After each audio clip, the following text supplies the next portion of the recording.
اور صحیح مسلم میں ایک اور حدیث ہے کہ صحابہ اکرام کہتے ہیں کہ یا رسول اللہ ہمارے دل میں بعض اوقات ایسے خیالات آتے ہیں کہ ہمیں بڑے بھاری گزرتے ہیں کہ ہم کسی سے اس کا ذکر بھی کریں. یہ اکثر لوگ پوچھ رہے ہوتے ہیں نا دل میں جناب وسوسے آتے ہیں, نماز میں بھی بعض لوگوں کو آ جاتے ہیں. تو آپ صلی اللہ علیہ وآلہ وسلم نے فرمایا کیا تم واقعی دل میں ایسے خیالات محسوس کرتے ہو؟ تو ان کا یا رسول اللہ ایسا ہی ہے. تو آپ نے فرمایا یہ تمہارے ایمان کی دلیل ہے, کیونکہ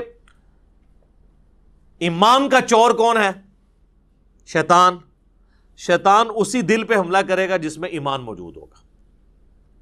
اسی کو سپورٹو ایک سنن ابی داؤد میں حدیث ہے, صحابہ نے کہا یا رسول اللہ بعض اوقات ہمارے دل میں ایسے خیالات آتے ہیں کہ ہمارا دل چاہتا ہے کہ ہم جل کے کوئلہ ہو جائیں لیکن اپنی زبان پہ اسے کبھی نہ لائیں.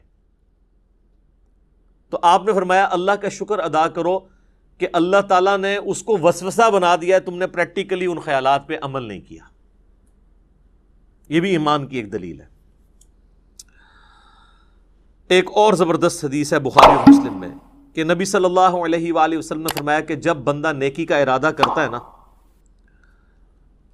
تو اللہ تعالیٰ فرشتے سے فرماتا ہے جو کرامن کاتبین ہیں کہ میرے بندے کی ایک نیکی لکھ لو, کیے بغیر ہی ارادے کے اوپر.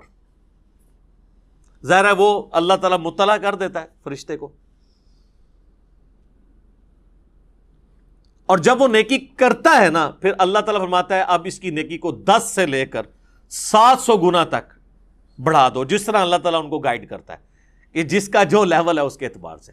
10 تو ملنا ہی ہے نا, جو سورۃ الانعام میں باقی صورتوں میں آیا کہ جو ایک نیکی لے کے آئے گا اس کے بدلے اسے 10 دی جائیں گی. جو بخاری مسلم میں آیا کہ نمازیں تو 5 پڑھی جائیں گی لیکن ثواب 50 کا ملے گا, 10 گنا. اور جب میرا بندہ برائی کا ارادہ کرتا ہے تو اللہ تعالیٰ فرماتا ہے کہ اس کی برائی نہ لکھو کیونکہ صرف اس نے ارادہ کیا ہے, اور اگر وہ برائی سے رک جائے تو اللہ تعالیٰ فرماتا ہے ایک نیکی لکھ لو کیونکہ اس نے برائی کو جو چھوڑا ہے یہ بھی ایک نیکی ہے.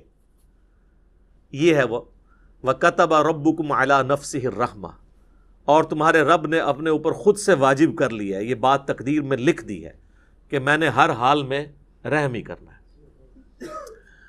سبحان اللہ وبحمدہ سبحان اللہ العظیم. تو اور جب وہ برائی کرتا ہے تو پھر اللہ تعالیٰ فرماتا ہے کہ اس کے بدلے ایک ہی برائی لکھنا, نیکی کے بدلے 10, برائی کے بدلے 1. بخاری و مسلم میں ایک اور حدیث ہے کہ شیطان انسان کے جسم میں خون کی طرح گردش کرتا ہے, اور مسلم شریف میں حدیث ہے کہ ہر انسان کے ساتھ ایک جن ہے شیطان, چونکہ شیطان جنات میں سے ہے نا, جو اسے برائی کی طرف بلاتا ہے, اور ایک فرشتہ ہے جو اسے اچھائی کی طرف بلاتا ہے. تو صحابہ نے جرأت کر کے پوچھا یا رسول اللہ آپ کے ساتھ بھی؟ تو آپ فرمایا ہاں میرے ساتھ بھی, لیکن اللہ تعالیٰ نے میرے ساتھ جو جن اٹیچ تھا اسے میرا مطیع کر دیا, اب وہ نیکی کے کاموں میں میری مدد ہی کرتا ہے, یعنی وہ بھی مجھے نیکی کی طرف لگاتا ہے. یہ پروٹوکول صرف پیغمبروں کا ہے. ما ضل صاحبکم وما غوا, تمہارے نبی نہ کبھی بہکے ہیں نہ کبھی بہرا چلے ہیں. صحیح مسلم میں ایک اور حدیث ہے کہ ایک صحابی نے حضور کو شکایت کی کہ یا رسول اللہ میں نماز پڑھتا ہوں تو مجھے برے برے خیالات آتے ہیں, وسوسے آتے ہیں. تو آپ نے فرمایا یہ خاص شیطان ہے جو آ کے وسوسے دلاتا ہے.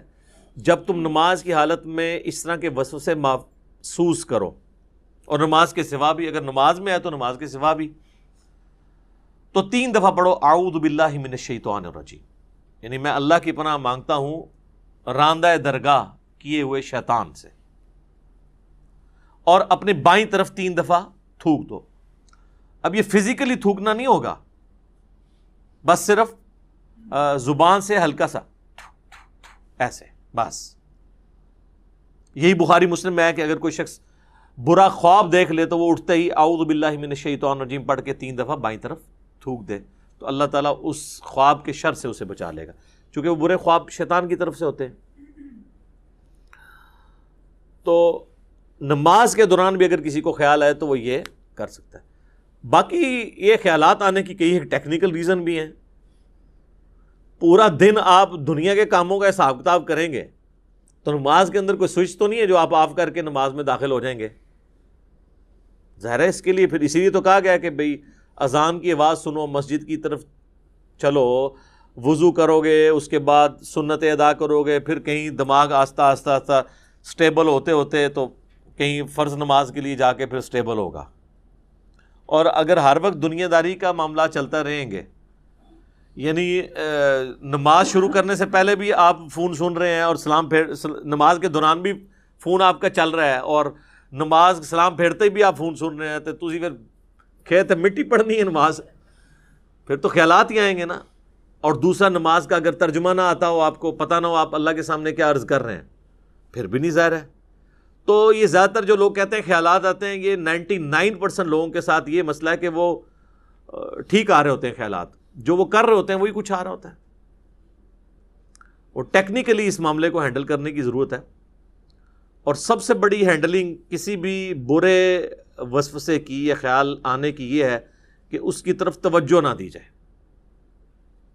انسان کا دماغ اللہ نے ایسا بنایا ہے کہ یہ بیک وقت کے ہی ایک محاذوں پہ چل رہا ہوتا ہے، یہ دماغ کو کوئی سوئچ نہیں ہے کہ جو آپ آف کر سکیں، یہ ذہن میں رکھیے گا۔ یہ تو ہو ہی نہیں سکتا کہ دماغ میں خیال نہ آئیں گے، بس اس کی طرف متوجہ نہیں ہونا۔ یہ خیالات پیغمبروں کو بھی آتے ہیں، صحابہ کو بھی آتے ہیں۔ آج میرا ٹاپک نہیں ہے، بخاری مسلم میں حدیث ہے نا، حضور علیہ السلام نماز پڑھ رہے تھے تو سامنے ایک رنگین پردہ تھا، تو آپ نے نماز کے بعد حضرت عائشہ سے کہا کہ اس کو ریموو کرو، اس نے نماز میں میری توجہ بٹا دی ہے۔